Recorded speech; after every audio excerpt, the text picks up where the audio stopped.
They'll be calling me, they'll be calling me royalty. Let's do, give me your loyalty, 'cause I'm taking the world, you'll see. They'll be calling me, they'll be calling me royalty.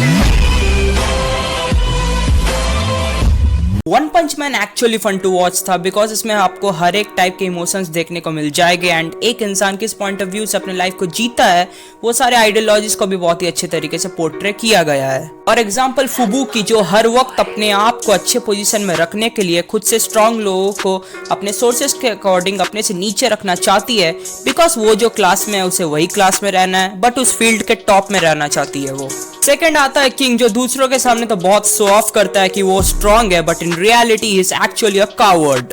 Third आता है sonic, जो खुद को हर वक्त Saitama से strong मानता है and वो सारा टाइम अपने आप को प्रूव करने में टाइम वेस्ट कर देता है। Last but not the least जेनोस, जो भले ही कितना ही उसका स्ट्रांग बनाओ बट उसका एक ना एक इम्परफेक्शन निकल ही जाता है, जिससे पता चलता है हम इंसान कभी भी परफेक्ट नहीं हो सकते एंड गलती करना हमारा एक धर्म सा बन जाता है and that's why we need a teacher और sir who actually rectify our imperfection.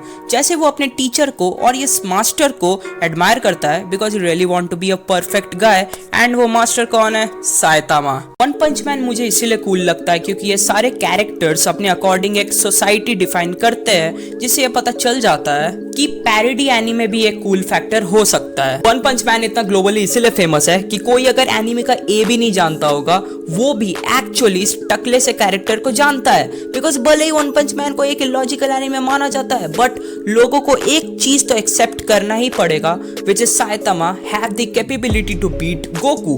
और एनिमे कम्युनिटी का एक ही फंडा है भाई, जब तक आप गोकू को बीट नहीं करोगे you will not consider as a number one character in a shonen genre. Guess what, इसी रीजन के वजह से लोग वन पंच मैन को देखते हैं and they really had fun to watch this anime because इसके हर एक सीक्वेंस में फाइट के साथ एक बढ़िया सा ह्यूमरिस्टिक जोक होता है जिससे फैंस का रिटेंशन और इस एनिमे को फेवरेट मानने के लिए फोर्स कर ही देता है बिकॉज ये एनिमे का जॉनरा कॉमेडी के साथ जुड़ा होता है जिससे बड़े एज के ग्रुप या टीनेजर्स इस एनिमे के जोक्स और ह्यूमर को फाइट के अकॉर्डिंग एंटरटेनमेंट ले पाते हैं। So this is the main cause why one punch man is globally a famous anime.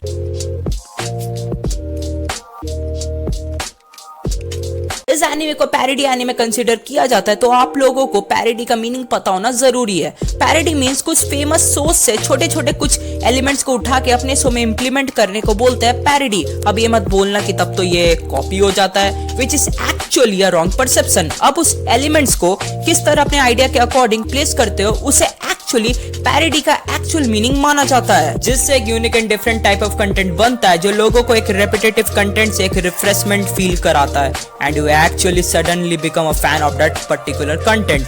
So this is the meaning of parody and अगर सिंपल वर्ड्स में समझाना हो then parody equal to uniqueness plus different type of content which gives you a refreshment type of feeling.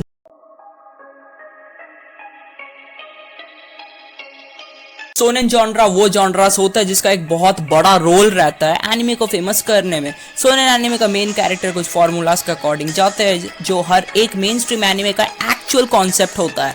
Means main character बहुत week and dump होता है but कुछ tragedies होती है उसके लाइफ के साथ जिससे वो पूरा ट्रॉमेटिकली टूट जाता है and then he goes through a hardcore training arc जिससे उसे कई सारे पावर्स मिलते हैं जो उसे जर्नी में हेल्प करते हैं and then he become so strong कि वो कोई भी इविल से लड़े जीत उसकी ही होती है जिससे मेन कैरेक्टर का पर्सनालिटी इवॉल्व होता है। इन शॉर्ट हम बोले तो हर एक shonen anime zero to hero का कॉन्सेप्ट रखता है जिससे लोग एक ना एक टाइम बोर हो ही जाते हैं and they give a term called typical shonen, जहाँ हर एक टिपिकल सोनेन हमने प्रेडिक्टेबल कंटेंट के साथ बोर कर रहे थे but one punch man comes with a most unique and different content जहाँ कैरेक्टर पहले से ही ओवरपावर्ड रहता है which is actually a cool factor because हम लोग कोई भी एनीमे देखते हैं we emotionally attach with the main character. अगर उस पर्टिकुलर एनीमे का मेन कैरेक्टर इवॉल्व कर रहा है then you are also evolving with him.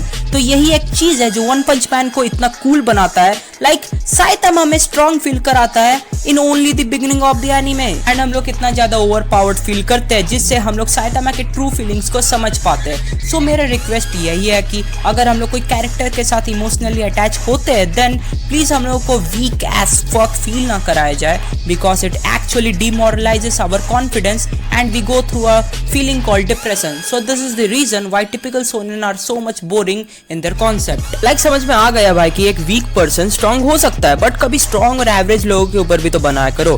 सो चाहे तुम लोग जितना भी क्रिटिसाइज करो ओपीएम को, बट ओपीएम एक स्टोरी है एक स्ट्रांग कैरेक्टर के ऊपर जो डिफाइन करता है कि एक इंडिविजुअल दुनिया का सबसे स्ट्रांग होने के बाद भी वो अंदर से एम्प्टी है।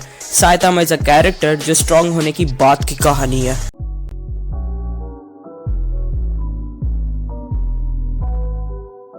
जैसे कि हम लोग को पता है साइतामा की ताकत की रास which is 100 pushups, 100 sit-ups, 100 squats and 10 kilometre running. अब तुम लोग सबके दिमाग में ये सवाल तो जरूर आ रहा ही होगा कि भाई ऐसे ट्रेनिंग से ऐसा इमेंस पावर कैसे मिल सकता है कि इंसान को। Which is quite a common question जो हर किसी के दिमाग में आएगा। लेकिन मैं पहले सच बता देता हूँ कि अभी तक वन पंच मैन में आज तक साइतामा के इमेंस पावर के पीछे की राज अभी तक रिवील नहीं हुआ है, बट थ्योरीज बहुत सारी आई है which is actually fan made theories. But in सब थ्योरीज में एक ही थ्योरी हम सबको लॉजिकल लगी है which is limit remover theory, and ये थ्योरी एक्चुअली गूगल ने भी सटीक माना है, तो हम लोग कंसिडर कर सकते हैं कि ये थ्योरी एक्चुअली एक लॉजिकल थ्योरी है। तो मैं आप लोगों को एक्सप्लेन कर देता हूँ। लिमिट ब्रेक करना एंड लिमिट रिमूव करना ये सुनने में तो एक जैसा लग रहा होगा, बट एक्चुअली ये दोनों एक दूसरे से एकदम अलग है। लिमिट ब्रेक करने का मतलब है पावर लेवल इवॉल्व करना, और सिंपल वर्ड्स में बोले तो एक स्टेज से दूसरे स्टेज में जाना। फॉर एग्जांपल गोकू का सुपर सेन फॉर्म इवॉल्व करना सुपर सेन 3 में, तो ये हुआ ना लिमिट ब्रेक करना। So now the conclusion is step by step evolve करने को बोलते हैं लिमिट ब्रेक करना। जैसे कि मैंने बोला लिमिट रिमूव करना एकदम अलग चीज है, एंड वो क्यों है वही मैं आप लोगों को एक्सप्लेन करूंगा। लिमिट ब्रेक करना मतलब एक सर्टेन स्टेज में अपने लिमिट को पुश करने को बोलते हैं, बट लिमिट रिमूव करना मींस एक मीटर को समझ लो जहां तुम लिमिट ब्रेक कर रहे हो, तुम 0 to 10 में जा रहे हो। जैसे कि मैंने आप लोगों को बोला एक सर्टेन स्टेज में लिमिट पुश करने को बोलते हैं लिमिट ब्रेकर, एंड वैसे ही आप 0 to 10, 20 to 30 ऐसे जाते जाते इवॉल्व करते रहते हो, एंड जब लिमिट रिमूव होता है तब पावर मेजरमेंट को सीधा तोड़ के निकल जाता है। मींस मीटर के पास उतनी ताकत ही नहीं रहती है उस इमेंस स्ट्रेंथ को मेजर करने का। अब साइतामा के केस में ये हुआ कैसे ये मैं आप लोगों को समझाता हूँ। साइतामा एक ऐसा ट्रेनिंग करता था जो एक्चुअली हम लोग जैसे ह्यूमंस के लिए बहुत हार्ड है। लाइक तुम लोग ये सोचो 100 pushups, 100 sit-ups, 100 squats and 10 kilometre running एक इंडिविजुअल के लिए सच में बहुत हार्ड है। अगर कोई इंडिविजुअल करना चाहेगा भी वो ज्यादा दर 1 या 2 दिन से ज्यादा कर ही नहीं पाएगा। लाइक तुम 100 पुशअप्स मार लिए जैसे तैसे, फिर तुम किस तरह sit-ups, squats and 10 kilometre running करोगे। तो साइतामा एक्चुअली क्या किया है अब तुम लोग को समझ में आ रहा होगा। उसने ह्यूमन बींग्स का जो लिमिट होता है मींस एक्चुअल जो लिमिट होता है उसने वो रिमूव कर दिया है, क्योंकि एक इंसान के लिए इतनी सारी चीजें करना और वो भी 3 साल के लिए which is next to impossible. और बस साइतामा ने यही नहीं किया है, वो जब ट्रेनिंग करता था ना वो ना ही एसी यूज करता था और ना ही फैन यूज करता था, वो भी गर्मी में। और विंटर में एज ऑब्वियस वो हीटर भी यूज नहीं करता था, और तीनों टाइम लाइक सुबह, दोपहर और रात वो बस एक ही प्रोटीन खाता था विच इज बनाना। सो इतनी सारी चीजें एक इंसान के लिए करना बहुत इम्पॉसिबल जैसा काम है, तो इसीलिए it is hence proof that Saitama had broken the actual humans limit and achieve the infinite power in a human society. उसको हर बार लगता था उसको गिव अप कर देना चाहिए, क्योंकि हर एक मूवमेंट में उसे लगता था कि वो मर जाएगा, एंड इसी डेथ फैक्टर को बीट करने के कारण उसने ये पावर अचीव किया है। बिकॉज जब वो ये सारी ट्रेनिंग करता था तब in that time only he also fights with the monsters. तो अपने डेथ फैक्टर को बीट करके एंड एक ह्यूमन बींग्स के लिमिट को रिमूव करके he at last achieve in human invincible and godly power. And मैं आशा करता हूँ आप लोगों को साइतामा के इमेंस पावर के पीछे की राज आखिरकार पता चल चुका है।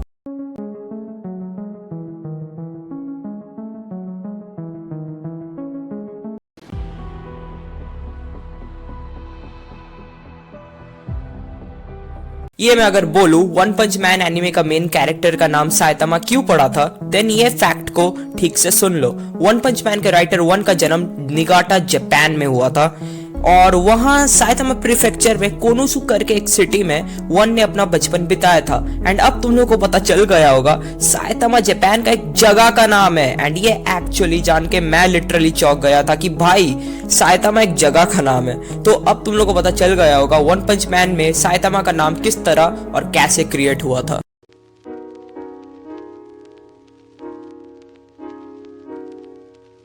तो बहुत जन ये नहीं जानते हैं कि साइतामा का कैरेक्टर एन मैन करके कैरेक्टर का ट्रिब्यूट है, बट लोग अभी पूछेंगे कि भाई एन मैन क्या चीज है।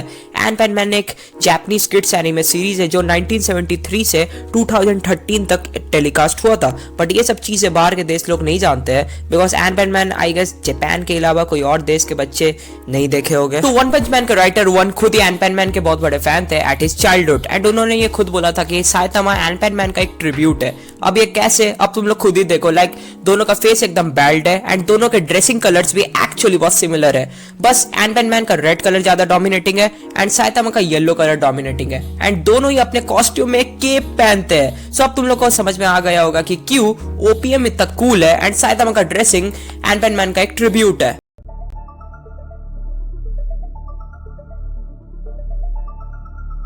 जापान में बहुत सारे सिटीज में मॉन्स्टर्स का आना जाना लगा रहता है एंड उन मॉन्स्टर्स को लड़ने के लिए हीरो एसोसिएशन करके एक ऑर्गेनाइजेशन होता है जहां बहुत सारे हीरोज को सिलेक्ट किया जाता है मॉन्स्टर जैसे क्रिएचर से लड़ने के लिए। अब ये सारे हीरोज 2 एग्जाम से सिलेक्ट होते हैं, which is physical examination and written examination. जब एग्जामिनेशन हो जाता है तब बहुत सारे सिलेक्टेड हीरोज को मार्क्स के अकॉर्डिंग रैंक किया जाता है एंड हीरो एसोसिएशन में 4 रैंक्स होते हैं, which is S class rank जहां सबसे स्ट्रॉन्गेस्ट हीरोज रहते हैं, then A B and C, these are the remaining 3 ranks.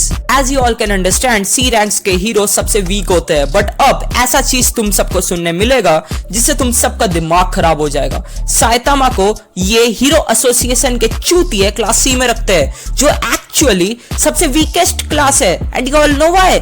Saitama ने एज ऑब्वियस फिजिकल टेस्ट में तो फुल मार्क्स लाया था एंड अगर मैं बोलूं फुल मार्क्स से बढ़कर परफॉर्मेंस दिया था, बट रिटन टेस्ट में साइतामा को अच्छे मार्क्स नहीं आए थे जिसे साइतामा को क्लास सी में रखा गया।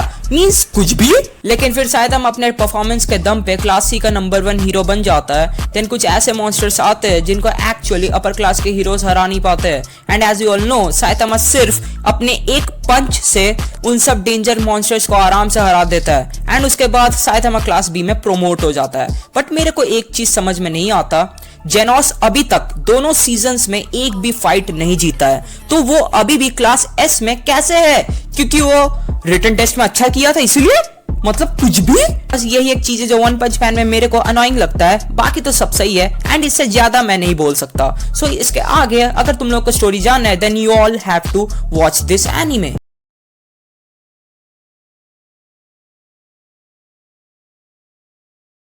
साइतामा एक चीज़ हम लोगों को सिखाता है which is overwhelming strength literally कोई कूल चीज़ नहीं है, बिकॉज आप अपने सामने किसी ओपोनेंट को या राइवल को आराम से एक पंच से ढेर कर सकते हो, बट लाइफ में ऐसे कुछ प्रॉब्लम्स होती है जिसको आप एक पंच से तो ख़त्म नहीं कर सकते। लाइक एग्जाम्स में अच्छे मार्क्स लाना या जॉब नहीं होना। फॉर एग्जाम्पल साइतामा को कभी कभी पैसे की कमी होती है जिसको वो एक पंच से तो ख़त्म नहीं कर सकता। सो स्ट्रेंथ होना ही सब कुछ नहीं है, बिकॉज प्रॉब्लम्स कई प्रकार के होते हैं एंड उसको अपने स्ट्रेंथ से तो ख़त्म किया नहीं जा सकता।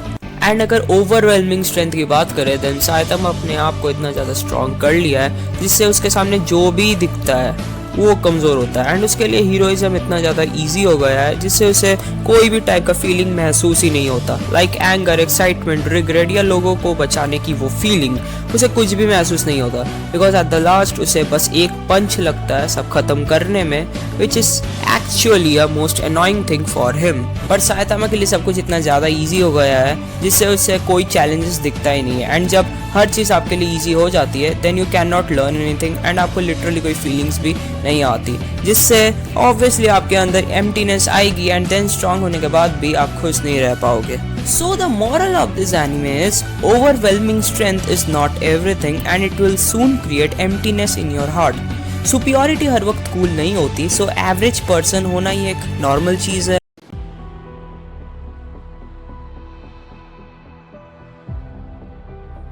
तो ये एनिमे का 2 सीजन्स है एंड दोनों ही सीजन्स में 12-12 करके एपिसोड्स है। सो बहुत जन बोलते हैं वन पंच मैन का पहला सीजन बहुत सही है, एंड वो क्यों है? बिकॉज दोनों ही सीजन्स को 2 अलग अलग स्टूडियोज ने एनिमेट किया था। फर्स्ट सीजन को मैडहाउस करके स्टूडियो ने एनिमेट किया था जो एक्चुअली सबसे फेमस स्टूडियो है, एंड दूसरे सीजन को जेसी स्टाफ ने एनिमेट किया था एंड मैं अपना ओपिनियन बोलूँ तो उतना ख़राब नहीं है सेकंड सीजन, बस बैकग्राउंड म्यूजिक थोड़ा वियर्ड लग सकता है। वन पंच मैन एक जापानीज सुपर हीरो मांगा है जिसको वन ने क्रिएट किया था, एंड जैसे कि मैंने बोला था ओपीएम के राइटर का नाम किसी को पता नहीं है, मींस इनका नाम एनोनिमस है। एंड इस मांगा को इल्यूस्ट्रेट किए थे योस्के मुराटा, एंड वन ने ओपीएम का ओरिजिनल वेब कॉमिक मांगा वर्जन 2009 में पब्लिश किया था, एंड उसे एक सियोसा नाम करके एक जापानीज वेबसाइट में पब्लिश किया था। एंड उसके बाद वीज मीडिया करके एक अमेरिकन कंपनी ने वन पंच मैन का लाइसेंस खरीदा एंड उसे इंग्लिश लैंग्वेज में रीमेक करके एक वीकली सोनेन जंप डिजिटल मैगजीन में पब्लिश किया। एंड ओपीएम के फर्स्ट सीजन को मैडहाउस ने 2015 अक्टूबर टू दिसंबर तक ब्रॉडकास्ट किया था, एंड इसके सेकेंड सीजन को जेसी स्टाफ ने 2019 अप्रैल टू जुलाई तक ब्रॉडकास्ट किया था। एंड द लास्ट इन्फॉर्मेशन इस वन पंच मैन का सीजन 3 आने वाला है, एंड अगर डेट बोले तो अभी तक कंफर्म नहीं हुआ है, बट इसका सीजन 3 आएगा बिकॉज इसके इल्यूस्ट्रेटर योस्के मुराटा ने कंफर्म कर दिया है। सो हम लोग बोल सकते हैं नेक्स्ट ईयर पक्का जून जुलाई या बीच में आएगा। एंड इसका स्टूडियो जेसी स्टाफ नहीं होगा, विच is actually a nice thing. And अभी तक सीजन 3 का स्टूडियो कंफर्म नहीं है, बट योस्के मुराटा ने कंफर्म किया है तब नेक्स्ट ईयर विंटर के आसपास ही रिलीज होगा। सो अभी तक जो लोग वन पंच मैन नहीं देखा है, सो जाओ and have a look, and then you can also enjoy like us for this season 3। So इतने देर से मैंने बकचोदी की, अब तो तुम लोगों को पता चल गया होगा कि वन पंच मैन क्यों इतना कूल है। सो इसका third season next year confirm है, तो जो लोग नहीं देखा है प्लीज जाके देख लो, बिकॉज ये anime actually as a beginner बहुत अच्छा रोल निभाता है। लाइक जो लोग एनीमे नहीं देखते हैं वो लोग ये एनीमे देख के अपना जर्नी चालू कर सकते हैं, बिकॉज दोनों ही सीजन में 12 एपिसोड्स एंड तगड़ा कंटेंट भी है। तो मेरे को जस्टिफिकेशन देने की जरूरत नहीं, जाओ देखो एंड खुद जान जाओ क्यों ये एनीमे इतना कूल है। एंड जो लोग ओपीएम देख चुका है प्लीज बताना रिव्यू कैसा है, एंड अगर अच्छा लगा हो तो लाइक कर देना। सो मिलते हैं नेक्स्ट वीडियो में, तब तक के लिए सब्बा खैर, सायोनारा, टाटा, गुड बाय।